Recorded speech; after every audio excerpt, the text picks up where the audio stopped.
Tarehe 8 mwezi wa 4 majira ya saa 2:55 za usiku huko hoteli ya Azuri iliyoko Nungwi, wilaya Kaskazini A, mkoa wa Kaskazini Unguja, mwanamke ajulikanaye kwa jina la Ashley Jane Robinson, miaka 31, raia wa Marekani, ambaye alifikia kwenye hoteli hiyo ya Azuri katika shughuli zake za utalii akimiliki passport namba 67920035. Alijaribu kujiua kwa kujinyonga kwa kutumia mkanda wa nguo rangi ya kijivu, ambapo aliufunga mkanda huo katika kabati la nguo lililoko katika chumba namba 25 alichofikia hotelini hapo. Mgeni huyo aliingia tarehe 4 mwezi wa 4 2026 akiwa na mchumba wake aitwaye Joseph Isaac Mathan mwenye umri wa miaka 48, Marekani, ambaye naye alikuwa anaishi naye pamoja hapo kwenye hoteli ya Azuri, na kwa mujibu wa taarifa zao walitarajiwa kuondoka tarehe 10 mwezi wa 4 mwaka 2026. Siku ya tarehe 8 mwezi wa 4 2026 majira ya saa 12 za jioni kulitokea na mgogoro wa kimapenzi baina ya watu hao wawili, kwa maana huyu Ashley pamoja na mpenzi wake Joseph. Mgogoro huo baina ya watu hao wawili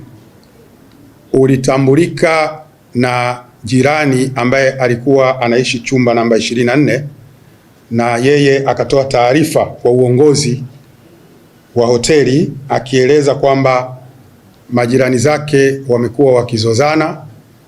kwa siku hiyo ya tarehe 8, lakini akaeleza zaidi kwamba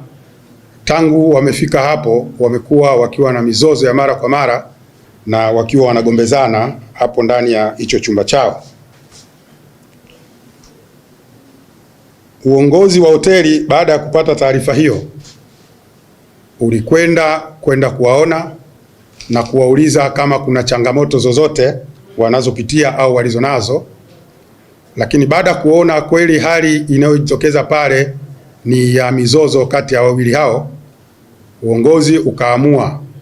ili kuweka hali ya utulivu na usalama kwenye ile hoteli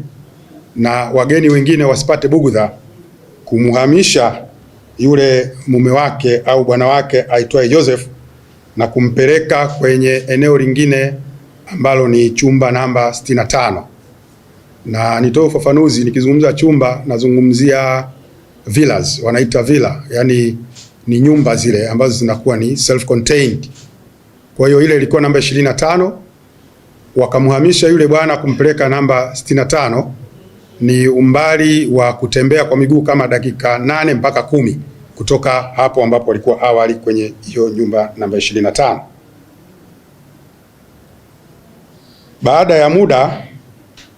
kupita kipindi kama masaa 2-3 kufika muda huo wa saa 2:55 ndipo mmoja kati ya wahudumu wa vyumba ambaye mara kwa mara amekuwa akipita time za jioni kwa ajili ya kufanya huduma kama kupuliza dawa au kama kuna mtu ana changamoto yoyote anahitaji huduma ya kihoteli, basi anaweza akasaidiwa. Mhudumu huyo alikwenda pale mapema kwanza majira ya saa 1:30 akakutana na mhusika kwa maana huyo Ashley na kutaka kumuuliza kama anahitaji huduma yoyote. Akamwambia kwamba nitahitaji huduma, lakini naomba uje baada ya dakika 10, lakini kwa sasa hivi naomba uniazime chaja yako, maana naona simu yangu chaji yake kidogo ina changamoto. Yule mhudumu, jina tunalihifadhi kwa sasa kwa sababu tunaendelea na uchunguzi, alichofanya yeye ni kumpa ile chaja na kuendelea kutoa huduma kwa wateja wa vyumba vingine akaingia chumba namba 24, akaingia 26. Baadaye akaja kukumbuka kwamba ana ahadi ya kurudi tena kwenye chumba namba 25 ambacho Ashley alikuwa anaishi. Aliporudi tena baada kama dakika 20, akagonga ule mlango, akakuta mlango haufunguki na hakuna mtu anayefungua, lakini taa zote za ndani zikiwa zimezimwa. Kwa kuwa yeye alikuwa ana ufunguo wa dharura, pale anapotembea akakuta mlango haufunguki, basi alitumia ufunguo huo kufungua kuangalia ndani kuna nini. Alipofungua akakuta kuna giza, lakini alipofungua na kujaribu kufunga mlango ili aendelee kukagua zaidi ndani, akasikia kama kishindo upande wa kushoto ambapo kuna makabati ya nguo, na alipoangalia akamuona huyu mgeni wa kike aitwaye Ashley akiwa ananing'inia kwenye kabati kwa ndani kwa kutumia kamba ya nguo ya yale masweta ya kujihifadhia mle ndani ya chumba, ile kamba ile ya kujifunga kiunoni, tumboni, lakini akafunga juu kwenye henga zile. Pale kwenye hoteli nadhani mnaona kwenye makabati kunakuwa na chuma ambacho kinakuwa na henga. Kwa hiyo alifunga pale, akajifunga, akamkuta pale akiwa anatapatapa. Akatoka mbio sasa huyu mhudumu kwenda kutoa taarifa, na ndio uongozi wa hoteli ukafika pale haraka na kumshusha haraka ili kumpa huduma ya kwanza na kumwaisha hospitali ya jirani ili kupata huduma kwa haraka. Mara kupata huduma pale hospitali, mhusika alihamishwa hospitali ya Ampola iliyopo mjini Magharibi kwa ajili ya matibabu zaidi. Na wakati anaendelea kupata matibabu, ilipofika tarehe 9 mwezi wa 4 mwaka 2026 majira ya saa 9 mchana alifariki dunia akiwa bado anaendelea kupata matibabu. Uchunguzi wa tukio hili bado unaendelea, na hivi ninavyozungumza madaktari pamoja na wataalamu wanaendelea kwenye hospitali ya Lumumba, hospitali ya serikali Lumumba, kufanya postmortem, kwa maana ya kwamba uchunguzi wa kifo, na pale ambapo taarifa kamili zitakapopatikana kutokana na ripoti hizo, tutakuwa na uhakika wa kujua nini hasa kilitokea katika eneo la tukio na nini hasa kilisababisha mgeni huyu aitwaye Ashley kufariki kwa kujinyonga. Nitoe wito kwa wanahabari na wananchi wote kwa ujumla, linapotokea tukio kama hili, naomba tujitahidi sana kupata taarifa sahihi kutoka kwa mamlaka husika badala ya kuchukua taarifa kutoka kwenye vyanzo ambavyo sio sahihi, na hii inaweza ikaleta mtafaruku wa kuona kwamba kilichotokea pale hakifanani na kile ambacho wengine wanakifikiria.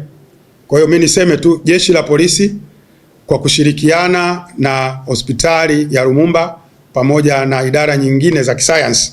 tunaendelea na uchunguzi wa kupata ufumbuzi wa kujua ni nini kimetokea, na pale ambapo itathibitika kuna jambo lolote la kijinai limetokea, hatua zitachukuliwa dhidi ya mhusika. Nikisema hivi, huyu mume wa marehemu au mchumba wa marehemu Bwana Joseph, tuko naye kwa mahojiano zaidi. Hivi ninavyozungumza, timu ya wapelelezi inaendelea kufanya mahojiano naye kwa ajili ya kutaka kujua vile vile nini kimesibu pale. Lakini vile vile ninapozungumza kuhusiana na uchunguzi wa kifo cha marehemu, uchunguzi huu tunaufanya kwa kushirikiana na ndugu wa marehemu, kwa maana ya kwamba wametuma mwakilishi taasisi maalum inayoshughulika na uchunguzi wa vifo kwa maana ya corona, ambayo imepata authority au kibali kutoka ubalozi wa Marekani nchini Tanzania, Dar es Salaam, na hiyo barua tumeiona na nakala ya barua hiyo imepelekwa mpaka hospitali ya serikali Lumumba, kutoa mamlaka